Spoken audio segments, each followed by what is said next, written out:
హరి ఓం. శ్రీ గురుభ్యో నమ. శ్రీ సర్వేశ్వరానంద సద్గురు పరబ్రహ్మణే నమ. శ్రీ స్వామివారి బోధామృతంలో ఈరోజు దృక్కు దృశ్యము గురించి వివరిస్తున్నారు. దృక్కు దృశ్యముల విషయానికి వస్తే అవి రెండే మన వ్యవహారానికి మూల స్తంభాలు. దృక్కు దృశ్యము అంటే చూసేవాడు చూడబడేది. ఈ విషయానికి వస్తే ఇవి రెండే మన వ్యవహారాలన్నిటికీ మూల స్తంభాలు. అంతే. దృక్కు దర్శన దృశ్యములున్నవి త్రిపుటిలో చేరి ఉన్నాయి. చూసేవాడు చూడబడేది చూపు. ఇవి త్రిపుటిలో చేరినవి. దృక్ అనగా చూచువాడు, దర్శనము అనగా చూచుట అను క్రియ, దృశ్యము అనగా చూడబడేది. దృక్కు దృశ్యము ఉన్నప్పుడే కదా ఈ దర్శనం అనే క్రియ సాగుతుంది. వాడు ఉన్నప్పుడే కదా చూడడము. చూసిన వాడికి చూడబడేది ఉన్నప్పుడే చూపుతో పని. చూడబడేది ఉంటేనే కదా చూపుతో పని. చేత దృక్కు దృశ్యము ఉన్నప్పుడే దర్శనం అన్న క్రియ కొనసాగుతుంది. కనుక దృక్ దృశ్యములలో దర్శనం అన్నది అంతర్లీనంగా ఉంటుందన్నమాట. చూపు. దృక్కు దృశ్యములు రెండే మనకి ప్రధానంగా మిగులుతాయి. చూసేవాడు చూడబడేదే మనకు ప్రధానంగా మిగులుతాయి, తెలియబడతాయి తప్ప చూపు అంతర్లీనంగా ఉంటుంది. నామరూపాత్మకమైన ప్రపంచమంతా కన్ను, చెవి, ముక్కు, చర్మము, నాలుక అను 5 జ్ఞానేంద్రియాలకి దృశ్యాలు అవుతున్నాయి. ఈ ప్రపంచమంతా పంచ జ్ఞానేంద్రియాలకి దృశ్యాలు అవుతున్నాయి అంటే తెలియబడుతున్నాయని అర్థం. దృశ్యం అనంత మాత్రం కనబడుతోందని కాదు, తెలియబడ్డం. ఈ 5ంటికి మించి ప్రపంచమును ప్రత్యక్షము చేసుకుని ఇంకొక ఉపకరణమే లేదు. ఈ 5 మించి దేని ద్వారా ప్రపంచం మనకి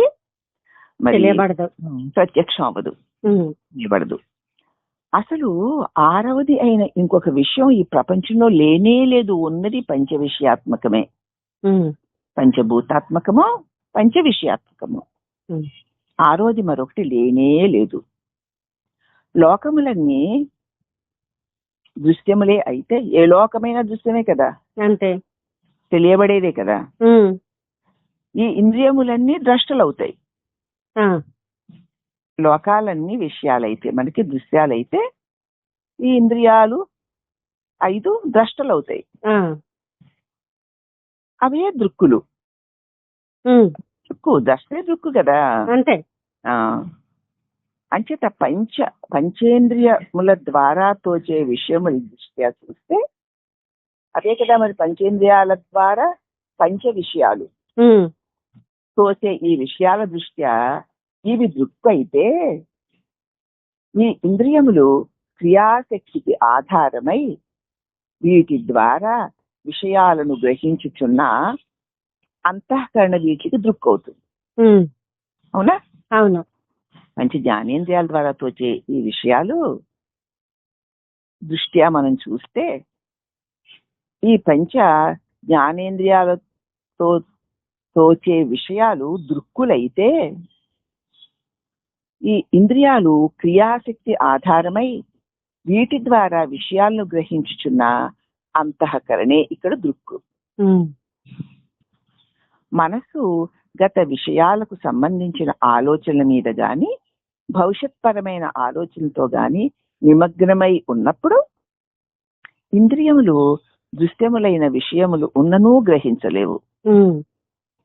మనసు వేరే గతాలను గురించో భవిష్యత్తుల గురించో ఆలోచించుకుంటూ ఉందనుకో, కన్ను, ముక్కు, చెవి, నాలుక, చర్మము ఉన్నా వాటికి తగినటువంటి విషయాలు వెలుపల ఉన్నా కూడా మనసు వాటిని గ్రహించలేదు.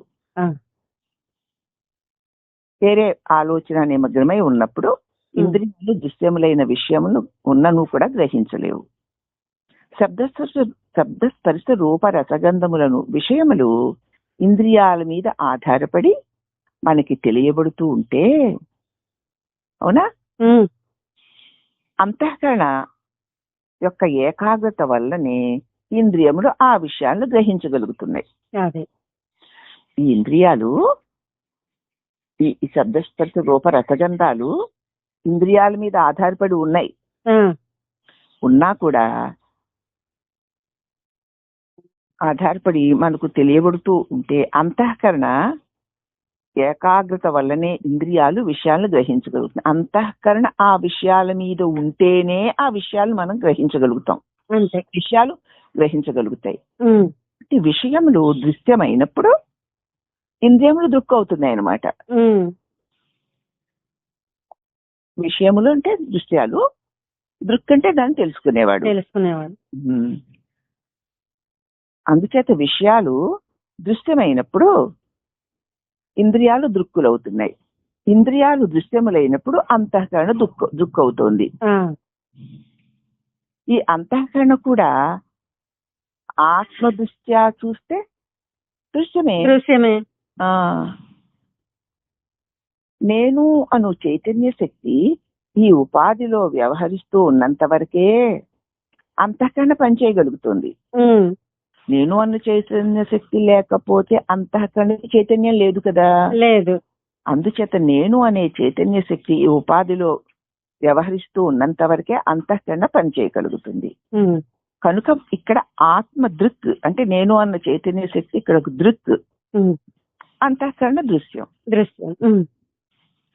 ఇక అంతఃకరణ నుంచి ఆత్మను వేరు అన్న విషయము సూక్ష్మముగా విచారించితే గాని అర్థం కాదు. ఈ అంతఃకరణ కంటే నేను అనే చైతన్య స్వరూపము వేరు. చైతన్య స్వరూపమైన నా యొక్క ప్రకాశంలోనే అంతఃకరణ చైతన్యాన్ని పొంది ఇంద్రియాల ద్వారా విషయ ప్రపంచాన్ని గ్రహించగలుగుతోంది. అంతఃకరణ అంటే మనసు. మనసు ఇంద్రియాల ద్వారా విషయ ప్రపంచాన్ని గ్రహించడానికి ఆ చైతన్య శక్తి మనస్సుది కాదు, అంతఃకరణది కాదు. నేను అనే ఆత్మస్వరూప చైతన్య శక్తి వల్లనే మనసు చైతన్యవంతం కాగలుగుతుంది. ఆ చైతన్యంతో ఇంద్రియాలు శరీరము చైతన్యాలు కాగలుగుతున్నాయి. చైతన్యంతో పంచ జ్ఞానేంద్రియాలు ఈ ప్రపంచ దృశ్యాలకు తెలియబడుతున్నాయి. అయితే మరి ఈ అంతఃకరణ నేను అంటే ఈ నేనున్న తలంపే మనసు కదా. అంతఃకరణ నుంచి ఆత్మను వేరు అన్న విషయం అంటే ఈ మనస్సు కంటే ఆత్మ వేరు అన్న విషయం సూక్ష్మంగా విచారించే తప్ప అర్థం కాదు. అస్మిత అంటే అవిద్య అని అర్థం. ఈ అవిద్య క్లేశం వల్ల చూచేవాడు చూడబడు విషయముల యొక్క తాదాత్మ్యం సంభవిస్తూ ఉంది. ఈ చూసేవాడు చూడబడే విషయాలతో కలిసిపోతున్నాడు. నేను అను సత్తా దృశ్యమైన అంతకంతో తాదాత్మ్యం చెంది నువ్వు నేను అంటే సత్తా స్వరూపాన్ని చైతన్య స్వరూపమై ఉన్న నువ్వు ఈ అంతఃకరణతో తాదాత్మ్యం పొందిపోయి తెలుసుకునేవాడిగా, చూసేవాడిగా, ఆలోచించేవాడిగా తన్ను తానే భావించుకుంటున్నాడు. అసలు తాను వేవి కాదు. వీటిలన్నిటికీ ప్రకాశమునిచ్చు చైతన్యం అయి ఉండి కూడా తను చైతన్య స్వరూపాన్ని మర్చిపోయి అంతఃకరణతో దాని మీద పడింది కదా వెలుగు. అది నేను అనుకునే తెలుసుకునేవాడిగా, చూసేవాడిగా, ఆలోచించేవాడిగా తన్ను తానే అనుకుంటున్నాడు. చిన్నపిల్లవాడు అద్దంలో తను తాను చూసుకుని అద్దం యొక్క దీర్ఘ లంబాకారాలు, మలిన స్వచ్ఛతలు తనవేలను తలంచుకుని అంతఃకరణ ధర్మాలను తనవేలను తలంచుకున్నట్లు పిల్లవాడు అద్దంలో చూసుకుంటాడు. చూసుకుని అద్దం అడ్డంగా ఉంటే తన మొహం అడ్డంగా తాను అడ్డంగా ఉన్నానని, అద్దం నిలువుగా ఉంటే తాను నిలువుగా ఉన్నానని కదా, అద్దం మురికిగా ఉంటే తాను మురికిగా ఉన్నానని అనుకుంటాడు. కానీ తాను అడ్డము కాలేదు, నిలువు కాలేదు, మురికి కాలేదు. కానీ అతను తెలియదు అది ఎలా ఉంటే తాను అలా అనుకుంటున్నాడు. అలాగే అంతఃకరణ ధర్మాలు ఆత్మ తన మీద ఆరోపించుకుంటుంది. ఇది 13వ అధ్యాయంలో చెప్పింది. ప్రకృతిం పురుషం చేయవ విద్యనాది ఉభావసి వికారాంశ గుణాంశైవ విద్య ప్రకృతి సంభవాన్. ఈ వికారాలు, ఈ గుణాలన్నీ కూడా ప్రకృతివి. ప్రకృతి పురుషుడును అంటే ఈ అంతఃకరణను దీన్ని ప్రకాశము చేసే చైతన్యమును అనాదిగా రెండూ కలిసే ఉన్నాయి. అలా కలిసి ఉండడం చేత ప్రకృతి గుణాలు ఏమిటంటే మరి వికారాలు. తాను వికార రహితుడై ప్రకాశవంతుడై ఉండి కూడా ఈ ప్రకృతి యందు ఉండడం చేత తాను కూడా వికార సహితుడై ఉన్నట్లు భ్రమిస్తున్నాడు. అర్థమైందమ్మా? అదే అందుచేత అంతఃకరణ ధర్మాలు ఆత్మ తన మీద ఆరోపించుకుంటున్నాడు. అది అంతఃకరణ లక్షణాలు. వినడాలు, తినడాలు, అనుకోవడాలు, చూడాలు అవన్నీ ఏమీ లేవు. నేను ప్రకాశాన్ని నా వల్ల అది ఉంది. అయితే నా వల్ల ఉన్న అది నా వల్ల చైతన్యాన్ని పొందడం చేత నేను అదేనని అనుకుని దాని లక్షణాలు తన మీద ఆరోపించుకుంటున్నాడు. మనం అదే అయితే ఇక్కడ మనం జాగ్రత్త అవస్థలో విశ్వడై విశ్వాన్నంతా అనుభవించి అంతఃకరణము మరలా తన విశ్వరూపాన్ని వదిలేసి తైజసుడై స్వప్నావస్థను అనుభవిస్తోంది. వీడే మెలకులోనేమో విశ్వడే అంటే విశ్వాన్ని ఈ స్థూల ప్రపంచాన్ని అంతటినీ తెలుసుకుంటున్నవాడై దానిలోని విషయాలు అనుభవిస్తున్నవాడై ఉన్నటువంటి ఈ అంతఃకరణ అంటే మనస్సు అంటే నేను జీవతలంపు తన ఈ విశ్వడు అన్న స్వరూపాన్ని వదిలేసి తైజసుడే స్వప్నంలో తన భావనామయ విషయాలను అనుభవిస్తున్నాడు. అదే అంతఃకరణము తన తైజసత్వాన్ని కూడా వదిలేసి ప్రాజ్ఞ స్వరూపాన్ని పొంది దృశ్యమే లేని స్థితిలో అజ్ఞానముతో కూడి గాఢ సుషుప్తిని అనుభవిస్తున్నాడు. అజ్ఞానం అన్నమాట. ఏమని నేను అన్న సంగతి, తానున్నానన్న సంగతి తనకి తానెవరో తనకి తెలియదు. ఆ తెలియకపోవడమే అజ్ఞానం. ఆ తెలియని అజ్ఞానంలో ములిగి సుషుప్తిని అనుభవిస్తున్నాడు. అయితే అంతఃకరణలోని విశ్వని రూపం పోతేనే కలలుగానే తైజస్ రూపం వచ్చింది. ఈ మెలకువలో ఉన్నటువంటి నేను పోతేనే కలలో ఉన్నటువంటి తైజస్ రూపం వచ్చింది. అలాగే ప్రాజ్ఞ రూపం కూడా పోతుంది. మరి నిద్ర పోతుంది కదా తర్వాత. కానీ ఈ విశ్వ తైజస ప్రాజ్ఞుల అనుభవాలను వ్యక్తం చేయగలిగిన ఒక శక్తి వీటన్నింటిలోనూ మార్పు చెందకుండా అన్నిటిలోనూ కూడా ఉంటూ వాటి అనుభవాల వల్ల వృద్ధిక్షయాలు లేకుండా ఉంది. అనేక సార్లు ప్రతిసారి ప్రతిసత్సంగంలో చెప్పుకుంటున్నదే. ఈ 3 అవస్థలు కలుగుతూ ఉన్నా, తొలుగుతూ ఉన్నా, కలగకుండా తొలగకుండా వాటిలన్నిటికీ ప్రకాశాన్ని ఇస్తూ అవి ఏవి తాను కాకుండా ఏ స్వరూపముందో దేనికి ఇవన్నీ తెలియబడుతున్నాయో అవి కలిగిన తొలగిన కలగకుండా తొలగకుండా ఉన్నదేదో అదే నీ నిజస్వరూపం అని చెప్పుకుంటున్నాం కదా. అదే ఆత్మ. అందుచేత ఈ అనుభవాల వల్ల ఈ విశ్వతైజస ప్రాజ్ఞుల అనుభవాలను వ్యక్తం చేయగలిగిన ఒక శక్తి వీటిలో మార్పు చెందకుండా ఉంటూ వాటి అనుభవాల వల్ల వృద్ధి క్షీణాలు లేకుండా ఉంది. అదే ఆత్మ, అదే నేను, నీ నిజస్వరూపం అదే. ఈ దృక్కును అంతఃకరణలోని విశ్వ తైజస ప్రాజ్ఞ రూపములు ఇప్పుడు ఇదే దృక్కు, ఈ దృక్కు నువ్వే తేజస్వరూపానివి.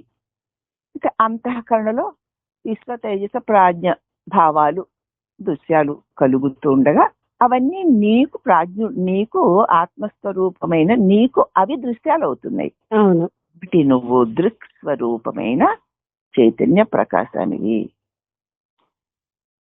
నీ ప్రకాశంలోనే అంతఃకరణలో అంటే అద్దంలో ప్రతిబింబంలాగా ఈ విశ్వడు తైజసుడు ప్రాజ్ఞుడును వీరందరూ నీ చేత ప్రకాశింపబడుతూ అవి వికారాలు పొంది కలిగి తొలుగుతున్నాయి గాని కలగకుండా తొలగకుండా ఉన్న నువ్వు ప్రకాశానివి. అవి నీకు దృశ్యాలు, నీ చేత తెలియబడుతున్నాయి అవి. అంచేత వ్యష్టి ఉపాధిలో దృక్కు అయిన ఈ ఆత్మ చైతన్యం ఇప్పుడు ఈ శరీరంలో ఉపాధిలో దృక్కు అయినటువంటి ఆత్మ, ఈ శరీరంలో ఉన్న ఆత్మస్వరూపమైన దృక్కు సమిష్టి ఉపాధులలోని ఈశ్వరుడికి దృశ్యమవుతుంది. అర్థమైందమ్మా? ఎలాగంటే నీ శరీరంలో ఇప్పుడు నువ్వు ఉంది కదా శరీరం, దానిలో దృక్ అయిన ఆత్మ,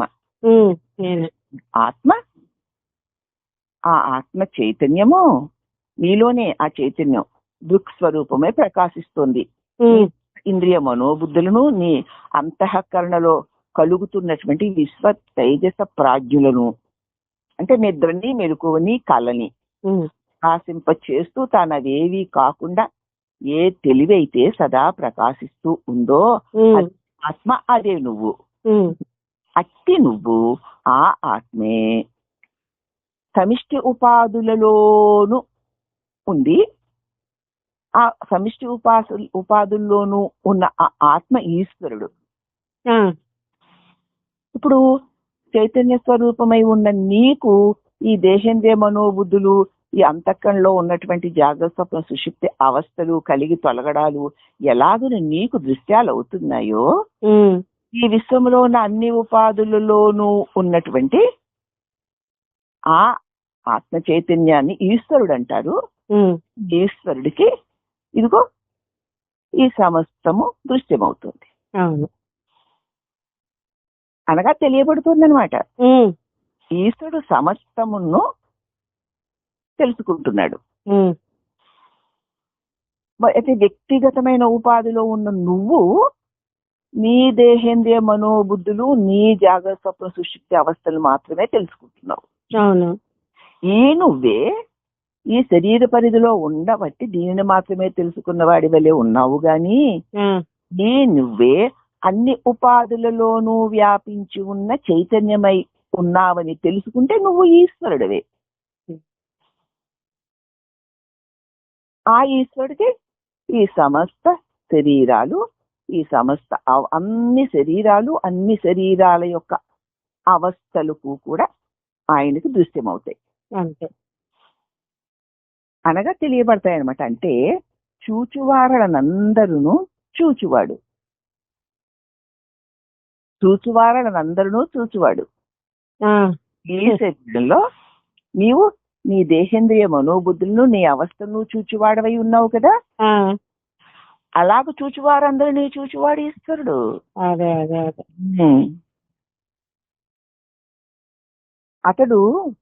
అతడిని చూచువాడికి ఎవడూ లేడు. అతడెప్పుడు దృశ్యం కాదు. అతడు దృశ్యంలోనికే జారిన వాడే అయితే అదృశ్యం తన్నస్యమని సిద్ధాంత రీత్యా అతడు కూడా నశించేవాడే అయిపోతాడు. అందుచేత శ్రీకృష్ణ పరమాత్మ దృశ్యమును క్షేత్రమన్న పదంతోటూను, దృక్కును క్షేత్రజ్ఞుడు అన్న పదముతోటూను గీతలో క్షేత్రజ్ఞ విభాగ యోగంలో అద్భుతంగా వివరించారు. ఎంత ఇష్టం నాకు అధ్యాయం అంటే, ఎందుకంటే అతి స్పష్టంగా తెలిసిపోతుంది. ఈ దేహంలో ఉంటూ, ఈ దేహాన్ని ప్రకాశిస్తూ, ఈ దేహ వికారాలేవి లేకుండా ఉన్నటువంటి నేను క్షేత్రజ్ఞుడిని ప్రకాశిస్తున్న వాడను అంటే దెబ్బతో దేహం వదిలిపోతుంది. అందుచేత దృశ్యమే జడమైనది, నీ చేత తెలియబడేదంతా జడమైనదే. దృక్కే చైతన్యమైనది, వాటిని తెలుసుకునేదే తెలివి స్వరూపమై ఉన్నది. జడమనగా తన్ను తాను తెలుసుకోలేనిదన్నమాట. దానికి తానెవరో తెలీదు.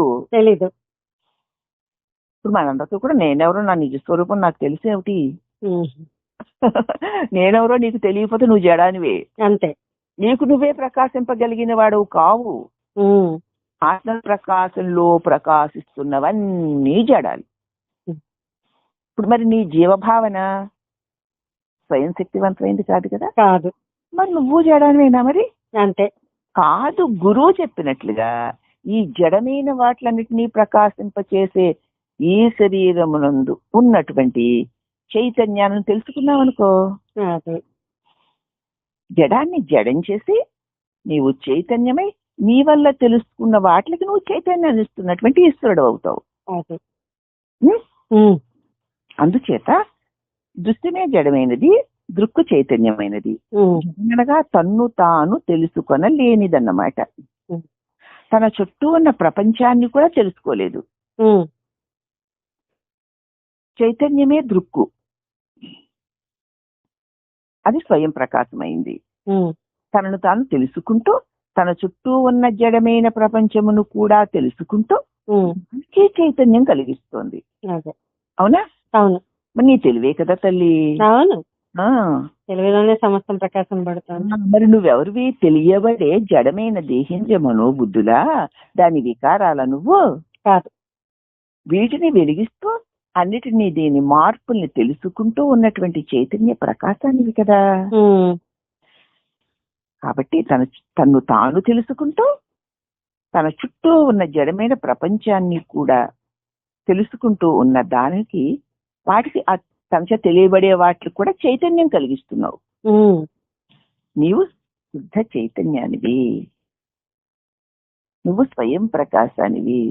నీ ప్రకాశంలోనే ఒక ప్రత్యేకమైన ఒక ఉపాధి వ్యక్తి అనుకుంటున్న ఈ దేహాన్ని, అలాగే అన్ని దేహాలను కూడా ప్రకాశింప చేస్తున్నటువంటి అఖండ ప్రకాశానివి నువ్వు. అవన్నీ నీ చేత తెలియబడుతున్నాయి. అవన్నీ జడాలే, నువ్వే చైతన్యానివి అని తెలుసుకో అంటూ అద్భుతంగా సంతృప్తికరంగా సాగినటువంటి ఈ దృక్దృశ్యాలన్న వివరణ వింటున్న మా అందరి హృదయాల్లోనూ స్పష్టంగా ముద్రింపబడింది. దృక్కునైన నేను చైతన్య స్వరూపుడను, సమస్తము నాకు దృశ్యమే. ఇది అని తెలియబడే సమస్తము, ఈ ప్రపంచమంతా కేవలము దృశ్యమే. దానిని వెలిగించు దృక్ స్వరూప చైతన్య ప్రకాశాన్ని నేను అన్న స్వామివారి హృదయంలో ఉన్నటువంటి బోధ మా హృదయాలలో ప్రకాశించింది. అట్టి దివ్య ప్రకాశాన్ని అందించినటువంటి శ్రీ సద్గురు సర్వేశ్వరానంద స్వాముల వారికి అనేక అనేక ప్రణామములు. హరి ఓం నమః.